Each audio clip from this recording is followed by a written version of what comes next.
running so late. They just told me backstage, they're like, if the Q&A goes over 20 minutes, it's going to be another fee or something like that. And I was like, we have to go a while because I brought a bunch of people with me, ladies and gentlemen.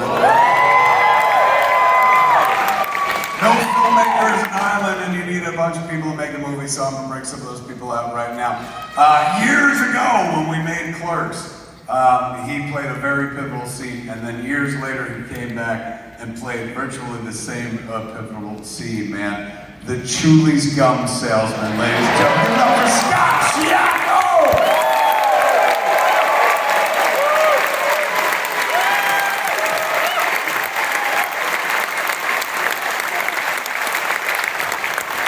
She absolutely crushed. You watch her crush it this evening, ladies and gentlemen. She crushed it on the first time we did Clerks, and then years later came back, absolutely crushed it again. This is a scene that she was in that I was like, we could easily cut this scene. When I wrote it, I was like, this will easily go. The editor, Kevin Smith, said we could cut this scene later on down the road. She came, did this scene, and made it absolutely uncuttable. I told her that night, this scene has to stay in the movie, man. We will stop, even though it doesn't propel the plot forward, we're gonna stop and just let you fucking act, man, because it was so beautiful. It was beautiful acting. Give it up for Veronica herself. Marilyn, give me that!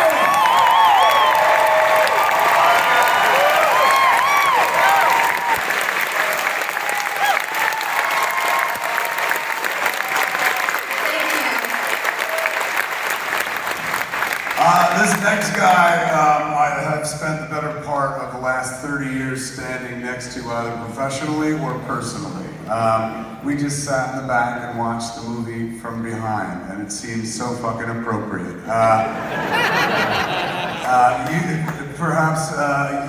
Over all the years we've been making movies together, I think this would be the one that this movie uses him absolutely fucking perfectly. I enjoy watching him night after night and be like, Silent Bob, you're a rude motherfucker! Give it up for the one and only Jason Hill!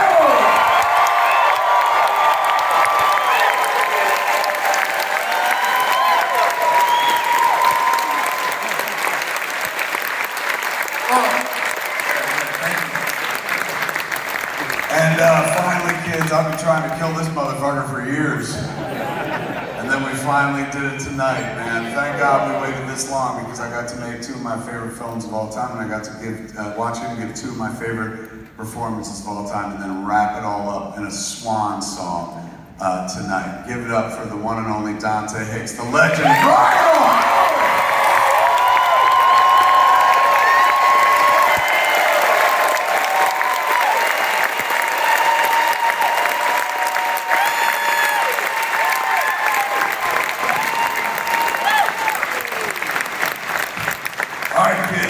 Q&A. There's a bunch of people up here to answer your questions. Are there microphones somewhere? Or are they just yelling shit from their seats? There's a microphone there, there's a mic there, and there's another one there. Beautiful. Are you at it? Are you the first person, or are you just putting it there? My man was like, not me, fuck off. You gonna be the first? What's your name, Cap? I'll be the first. I'm Dominic. What is it? Dominic. Everyone give it up for Dominic. He's going first. Dominic, what can we do you for? First, bring back the Clerks cartoon.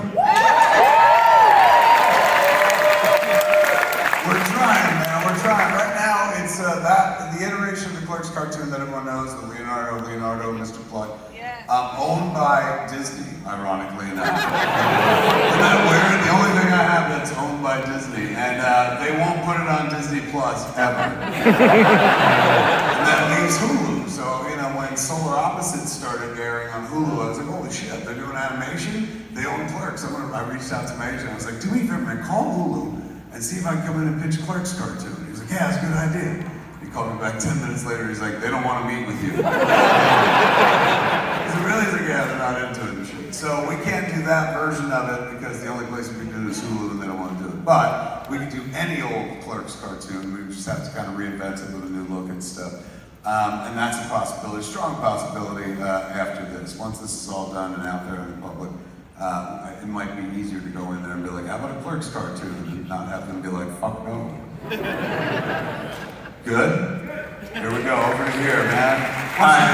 What's your name? My name's Vinny. Everyone give it up for Vinny. So honestly, you're right that you know, was the cat handler really allergic? No. No?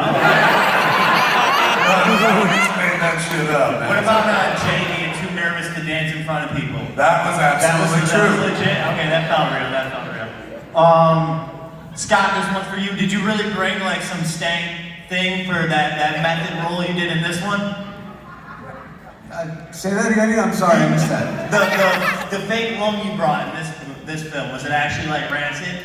Or is that just something, you know what I'm talking about? In this film, Did you bring your own fucking mug? Did I bring my own? No. Kevin and props folks, they created this insane, it's a shame because in the original film, you don't get a close-up of it, so a lot of it was lost. But they created this horribly, it was a... Try. And they stuck cigarette butts in it, and dirt and filth, and like literally I had to wear the gloves because I didn't want to touch the thing. It was heinous. It was quite heinous. So is Dante and Randall's relationship based off, anything personally from you, Kevin? Dante and Randall's relationship? Absolutely. Dante was me back when I worked at Clerks. Randall was Brian Johnson, my friend who worked at RST Video. I got a job there in television. So when I wrote the flick, basically it's Dante's point of view, Dante's life and stuff, because that was my life. This is not a very original film, it was my life, and I just changed everybody's names and shit. But I wrote the role of Randall to play myself, which is why Randall has all the best jokes in the movie. But the closer I got to production, I was like, I'm not a fucking writer. Why did I was an actor? Why did I think I could fucking do this? I can't memorize this much dialogue. Who wrote this shit? And so I put it to the side and we looked for somebody else. We got Jeff Anderson, thank God, he defined the role. And then I was like, what can I play? And I was like, oh shit. This role has no lines whatsoever. And so I stepped into Silent Bob. So, I'm absolutely glad that Jeff did it because it defines what Clerks is, him and Brian's performance. But there was always that piece of, man, what if? Like, what if? I never really got to do the thing that I set out to do. I kind of settled for a different version of my goal. But with this movie, Dante doesn't have the heart attack. Well, he does in the end. We just don't say that in the fucking trailer. He has the second heart attack. The story is a tale of two heart attacks, right? One goes well, one doesn't. And that's because ever since I had my heart attack, people come up to me and they're like, hey man, I heard about your fucking heart attack, man. My mom had that same heart attack. And I was like, oh shit, is she okay? And they're like, no, she's fucking dead. My brother, my dad, everybody's had this heart attack, and it made me feel like so incredibly fucking blessed that like I walked out of mine. But just like Randall, I kind of took that shit for granted. So when I was writing the script, I was like, I gotta give somebody the heart attack, and I knew that Dante was gonna die in the end. Originally, it wasn't from a heart attack. I just wound up doubling up. But when I thought about like which one was gonna make the movie, which one was gonna have my story, oddly enough, this is so fucking weird. Dante is based on me, that was my life at the time. But when I sat down to write Clerks 3, I was like, I don't think Dante would ever make a movie. And fucking I told Jay, and he was like, but you're Dante and you made a movie. And I was like, don't be logical. It just made more sense for Randall to do it. Randall's the guy who loved movies, always talked about it. And also we focused on Dante's love life in both Clerks and Clerks 2. And in Clerks 3, I wanted to focus on Randall's love life. But rather than like he falls in love with somebody, he fell in love with art in general and stuff. So yeah, those relationships are based on personal ones. And P.S., with Clerks 3, since Randall is kind of more based on me this time around, it may have taken me 29 fucking years, but I finally, in a weird way, got to be Randall after all. That's what I tell myself at the end of the day. We good? Thank you, my friend. Over here, what's your name, guy? Hi, my name is Samantha, and... Samantha? Yes. And we'll give it up to Samantha. So I'm a writer myself, and I've had an idea for a script in my head, and this movie kind of confirmed that I should go through with it. But my question is... Good, I'm so glad. Hopefully this movie does that for a lot of people. It touched my heart. It touched my heart. I was What part did we touch? No. I don't know. Basically, my question is, what was your favorite part of making the film? What was your least favorite part, and why? If anyone has anything they want to add in, feel free. Let's start right here. What's your favorite part, least favorite part? My favorite part is the scene that we had in the car. Not that scene, the one before. story. When it came to that part, I couldn't stop laughing. And at a certain point, I realized, it's like, oh my God, Kevin is probably listening to me, giggling my head off, and poor Brian. I mean, it just was, I think, a nervous energy. And as comfortable as we are with each other, and he's like family, brother, I think it was just nervous energy, but I could not stop laughing. Yeah, that night I went home and watched so much porn. I was like, no, I'm good at this. What was your worst part? Well, you're dying. No, all right. Well, you didn't film that part, though. No, But you were at the funeral. But it's still, I mean, you know. The funeral, I assume. Yeah, absolutely.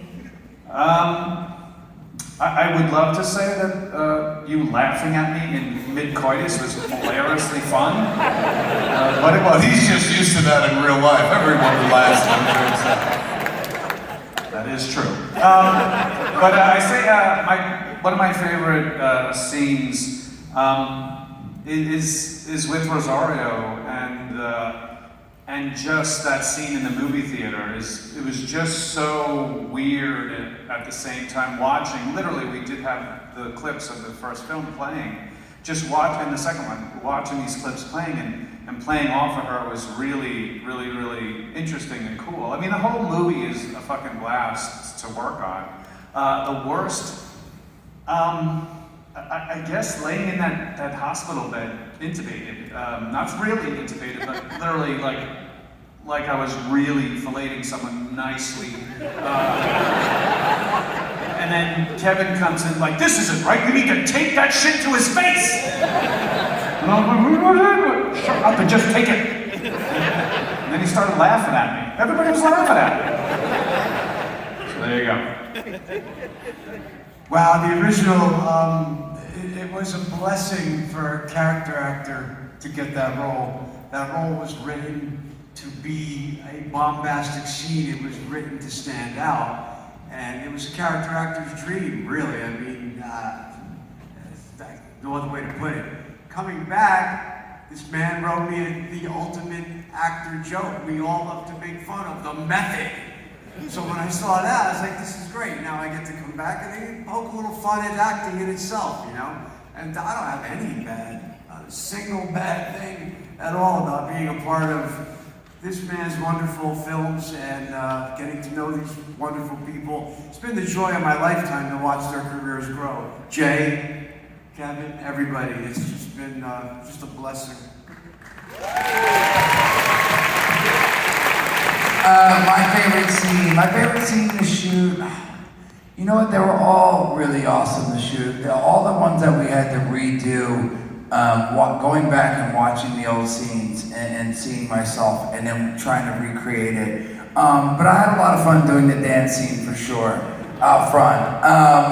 And then I would say the worst for me, I mean, there was no really bad shots for me, but it's no fun sucking on that big thing, because it's like, what is it called, like wizard smoke. And it's really harsh. Like the fake weed is that you have to smoke for the weed is really harsh. So like every time I took a drag, I was like, but it wasn't bad if it necessarily. But I would say if I had to pick one, it would probably be that. Yeah, the best part for me was when we started shooting, and the worst part was when we stopped shooting, man. It was everything that I'd ever wanted and dreamed about. I've been trying to make this fucker for a better part of a decade. So the universe made me work hard to get to Clerks 3. We started it on my 51st birthday. We shot all through August. It was hot as fuck, man, but like, we were sweating balls and it didn't matter. Like, I got to play with quick stuff again. Almost like an action figure playset, almost like my own Castle Grayskull. And I got to play with my large size action figures. It was absolute fucking bliss, and we did it all in New Jersey. It was the first time since the first time that I got to shoot an entire movie in New Jersey, just New Jersey. And the whole time we were doing it, it was just special, man. It was like going to Clerks fantasy camp. You know, there were moments where we were shooting a movie where it was like 2 in the morning and me and Brian and Jeff were looking at each other and fucking making faces, like rolling our eyes because we couldn't believe we were standing in the same fucking places, saying the same fucking things 3 decades later. We're like, we haven't grown as performers.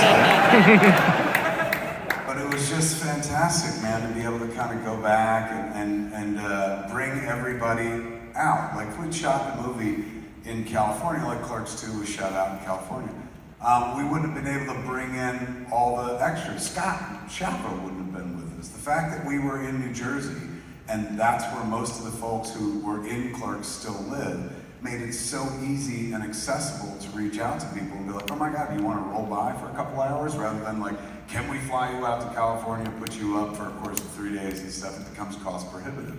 Being in Jersey, we were able to just be like, come play. Betsy Broussard, who plays the girl who stands outside, now she's a woman, who stands outside the video store when Randall first, she wants to rent dental school and whatnot.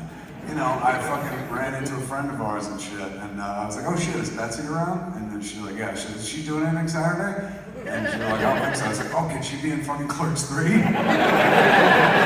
Betsy was like, are you serious? And I was like, oh my God, it'd be amazing to like put you in front of the fucking store again. You don't understand, like, we're gonna have cameos in the movie, like Ben Affleck and fucking Danny Trejo and shit like that. And yes, those people are famous, but like, you're royalty. You came from the original fucking movie. So that makes you a fucking rock star. She was like, holy shit, I'm gonna get laid off of Clerks 3. We didn't have everybody when we went back. We couldn't find Thomas Burke. Thomas played the roofer in the original Clerks, you know, Done and Ready, Home Improvements, that guy. Now, that Star Wars scene, like, this is not me humble bragging, but it's become insanely well known over the years. Even if you don't know the movie Clerks, you've probably seen that scene, which means that Thomas, like, other than Brian and Jeff in that scene, is one of the most seen performers in our movie over the course of like 3 decades and shit. So I was so interested in getting him to come back. We could not fucking find him. We went to Quick Stop. We were doing a location scout with like the semi-crew. It had nothing to do with looking for Thomas. We'd given up and shit. And then this guy comes in the store and goes, oh, it's the movie man. The movie man's here. I was like, where's that movie man? You show me. I was like, you're the movie man. I was like, you know me? He goes, yeah, you know my father. I was like, who's your father? He's like, he's the roofer. And I was like, Thomas Burke is your father? And he said, yeah, man, he fucking talks about you all the time in that fucking movie. Oh, he loves that movie. Holy shit. He says that's the greatest thing he ever did in his life, and then he references me second and shit. I was like, who are you? He's like, I'm his fucking son. And I was like, get the fuck out of here, man. Can you put us in touch with Thomas? He was like, fuck yeah. He literally lives around the block. And I was like, I want him to be in Clerks 3. He's like, oh, I fucking love that. He still has the jacket and the hat, and he talks about it every day. And so I was like, hey man, like, you're pretty colorful. Do you want to be in the movie? He's like, fuck yeah. And so Thomas's son plays Thomas's son in the movie. And like, while we're on set and shit like that, he was wearing a shirt that was kind of low cut. I was like, you got some ink on your chest? And he's like, oh yeah, let me show you. And he showed me this glorious tattoo of the Leonardo Lighthouse and the ocean and shit. It was majestic. I was like, would you take your top off in my show? It was the closest I ever got to the casting couch in my life, man. I was like, will you show him? And he was like, fuck yeah. And he ripped his top off during the fucking scene. And we didn't have that in the script, but it allowed for a line that like I love to death because it's one of the best lines in the fucking movie. Didn't realize it until we started showing it to people and shit. Never thought it would play outside of Jersey, but it played insanely well in New York because New Jersey's right next door. Where Randall goes, that is the Jerseyest thing I've ever heard. So, because of Thomas's kid, the movie got fucking better, man. Like, it was wonderful. We would grab people that we never in a million years would have gotten, and that gave it the texture that it had. There's something wonderful about watching that flick, and you're like, holy shit, they're still alive. They're still alive. Beautiful.